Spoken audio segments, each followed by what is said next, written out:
इस वीडियो में हम लोग डिस्कस करेंगे सुप्रिया लाइफ साइंसेस के स्टॉक के बारे में। और यहाँ पे हम लोग शाउट आउट देना चाहेंगे राजा बैनर्जी जी को। उन्होंने इस स्टॉक के बारे में रिक्वेस्ट किया था। इस वीडियो में हम लोग सुप्रिया लाइफ साइंस का बिजनेस मॉडल, फंडामेंटल्स, टेक्निकल्स सब कुछ डिटेल में देखेंगे और एंड में आपको अपना ओपिनियन भी बताएंगे कि ये स्टॉक हम पर्सनली लेना चाहेंगे कि नहीं। अगर आप हमारे चैनल में नए हैं तो बता दें, हम बहुत ही डिटेल में स्टॉक्स का एनालिसिस करते हैं और हम जितना आसान भाषा में आपको स्टॉक्स का एनालिसिस करके बताते हैं वो शायद ही आपको और किसी चैनल में देखने को मिले। इसीलिए हमारे चैनल को सब्सक्राइब कर ले और बेल आइकन जरूर प्रेस कर दे ताकि आपसे कोई भी वीडियो मिस ना हो। तो चलिए शुरू करते हैं आज का एनालिसिस और पहले देख लेते हैं कि सुप्रिया लाइफ साइंस का बिजनेस मॉडल कैसा है। तो यहाँ पे हम पढ़ सकते हैं कि Supriya life science active pharmaceutical ingredients manufacture करती है। मतलब आसान भाषा में दवाई के लिए जो रॉ मटेरियल्स लगते हैं वो ये कंपनी बनाती है। मार्च 2021 तक कंपनी के पास 38 APIs थे, focused on diverse therapeutic segments जैसे कि antihistamine, analgesic, anaesthetic, vitamin, anti asthmatic and anti allergic. और यहाँ पे हम पढ़ सकते हैं कि कंपनी लार्जेस्ट एक्सपोर्टर है इंडिया से क्लोरपेनिरामाइन मैलेट, कीटामाइन हाइड्रोक्लोराइड और सैल्ब्यूटामोल सल्फेट का। अभी अगर हम देखें कि कंपनी का रेवेन्यू कौन से सेगमेंट से कैसा आता है तो यहाँ पे पढ़ सकते हैं एनाल्जेसिक एनेस्थेटिक मेडिसिन से इनका 49% रेवेन्यू आता है, एंटीहिस्टामाइन से 15%, विटामिन से 14%, एंटी एस्थमेटिक से 7%, एंटी एलर्जिक से 5% और एंटी मैलेरियल से 2% रेवेन्यू आता है। और अगर हम कंपनी का जियोग्राफिकल रेवेन्यू मिक्स देखें तो यहाँ पे हम पढ़ सकते हैं कि कंपनी 86 कंट्रीज में एक्सपोर्ट करती है टू 1200 कस्टमर्स। एशिया से इनका 40% रेवेन्यू आता है, यूरोप से 41%, लैटिन अमेरिका से 9%, नॉर्थ अमेरिका से 6% और other part of the world से 4% रेवेन्यू आता है। कंपनी के पास कुछ बड़े इंटरनेशनल क्लाइंट्स हैं जैसे कि सिंटेक दो ब्राज़ील, अमेरिकन इंटरनेशनल केमिकल और भी नाम आप यहाँ पे पढ़ सकते हैं चाहे तो, बट नॉर्मली हम इंडियंस इन सब नामों से इतना परिचित नहीं है। बट यहाँ पे आप मैनकाइंड फार्मा का नाम देख सकते हैं जो कि एक बहुत ही पॉपुलर कंपनी है और वो सुप्रिया लाइफ साइंस का क्लाइंट है। यहाँ पे एक और डेटा हमको देखने के लिए मिल रहा है कि सुप्रिया लाइफ साइंस का जो 45% रेवेन्यू है वो इनके 10 लार्जेस्ट कस्टमर से आते हैं। मतलब भले ही सुप्रिया लाइफ साइंस के पास 1200 कस्टमर्स हो बट इनका जो मेन रेवेन्यू है almost half of the revenue इनके 10 लार्जेस्ट कस्टमर से ही आते हैं। कंपनी अभी अपना कैपेसिटी एक्सपेंशन भी कर रही है। ये अपना कैपेसिटी 597 KL से बढ़ा के 900 KL कर रहे हैं, मतलब ऑलमोस्ट 1.5 गुना कर रहे हैं। और ये शायद फिनेंशियल ईयर 25 के Q1 तक कंप्लीट हो जाएगा। मतलब अभी जो क्वार्टर चल रहा है इसी क्वार्टर में शायद इनका जो केपेक्स है ये कंप्लीट हो जाएगा। सुप्रिया लाइफ साइंस ने बहुत सारे कंपनीज के साथ कोलैबोरेशन भी किया है, जैसे कि यहाँ पे हम पढ़ सकते हैं कलिंगा इंस्टीट्यूट ऑफ टेक्नोलॉजी के साथ इन्होंने एक कोलैबोरेशन किया है जहाँ पे ये डेवलप कर रहे हैं one of a kind oral cancer detection kit named quick blue oral kit, जिसके लिए इन्होंने पेटेंट भी फाइल कर दिया है। और इन्होंने एक और एग्रीमेंट साइन किया है टू डेवलप जेल हिल, जो कि एक protein based cross linked hydrogel होगा। और इसके अलावा सुप्रिया लाइफ साइंस ने एक कोलैबोरेशन साइन किया है प्लाज्मा न्यूट्रिशन इंक के साथ, जो कि एक रिनाउंड US बेस्ड कंपनी है।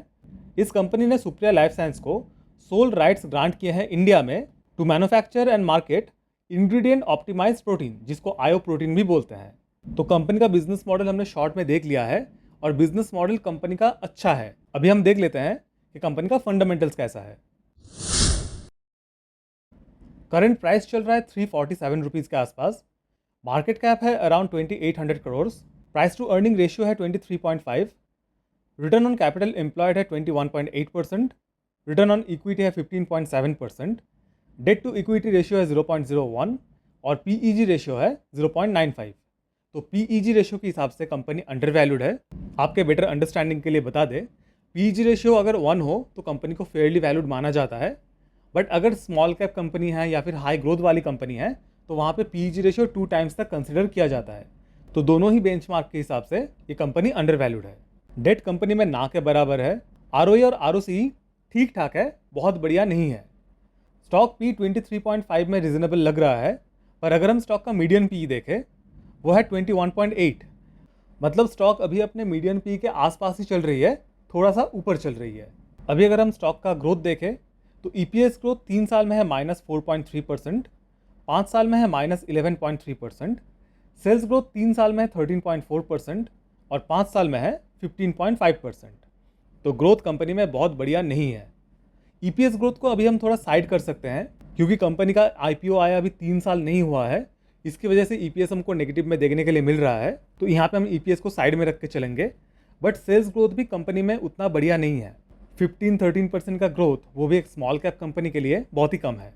कंपनी का ऑपरेटिंग प्रॉफिट मार्जिन 34.8% है 5 साल में, जो कि ठीक ठाक है। स्टॉक के क्वार्टरली रिजल्ट में हमको year on year and quarter on quarter के बेसिस पे ग्रोथ देखने के लिए मिल सकता है। सेल्स में मार्च 2023 में जहाँ पे सेल्स था 142 करोड़, वहीं पे मार्च 2024 में सेल्स है 158 करोड़।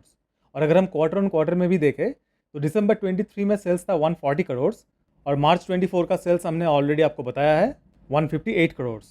क्वार्टर ऑन क्वार्टर के बेसिस पे हमको नेट प्रॉफिट और ईपीएस में भी ग्रोथ देखने के लिए मिल सकता है। बट अगर हम ईयर ऑन ईयर देखें तो यहाँ पे नेट प्रॉफिट 38 करोड़ से 37 करोड़ हो चुका है और ईपीएस भी 4.75 से 4.59 हो चुका है, मतलब थोड़ा सा नीचे आया है। और यहाँ पे हम आपको एक और डेटा दिखाना चाहेंगे। मार्च 2022 में कंपनी का सेल्स था 181 करोड़, तो 2 साल हो चुके हैं और पिछले 2 साल में कंपनी का सेल्स अभी भी इस लेवल पे वापस नहीं आया है। कंपनी के ईयरली रिजल्ट में हमको सेल्स में ग्रोथ देखने के लिए मिल सकता है। मार्च 2022 में जहाँ पे सेल्स था 530 करोड़, वहीं पे मार्च 2023 में सेल्स हो गया था 461 करोड़, मतलब सेल्स घट गया था। बट मार्च 24 में सेल्स हुआ है 570 करोड़, मतलब ईयरली बेसिस पे कंपनी के सेल्स अभी ऑल टाइम हाई पे है। बट कंपनी का जो प्रॉफिट और ईपीएस है ये अभी ऑल टाइम हाई पे नहीं है, क्योंकि फिनेंशियल ईयर 2022 में नेट प्रॉफिट था 152 करोड़, जो फिनेंशियल ईयर 24 में है 119 करोड़, और ईपीएस था 18.86, जो अभी है 14.8। तो सेल्स ऑल टाइम हाई पे है, बट नेट प्रॉफिट और ईपीएस अभी भी हाई पे नहीं है। इसके पीछे का रीज़न क्या है? ये है ऑपरेटिंग प्रॉफिट मार्जिन।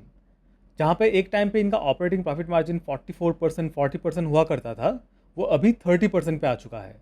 और हमको यहाँ पे एक चीज़ देखने के लिए मिल रहा है कि कंपनी का ऑपरेटिंग प्रॉफिट मार्जिन बहुत ही ज़्यादा फ्लक्चुएट करता है, कभी 9%, कभी 10%, कभी 44%, तो कभी 30%। तो ये एक कंसर्निंग बात हो जाती है इन्वेस्टर्स के लिए।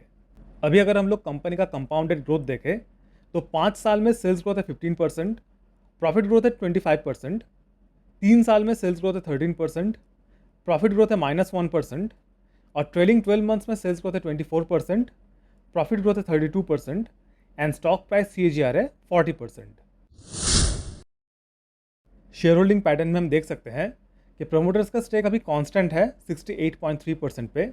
एफआईएस अपना स्टेक धीरे धीरे घटा रहे थे कंपनी में, बट लास्ट क्वार्टर में, मतलब मार्च 24 क्वार्टर में इन्होंने अपना स्टेक बढ़ाया है थोड़ा सा, और अभी करंटली इनका स्टेक है 5.37%।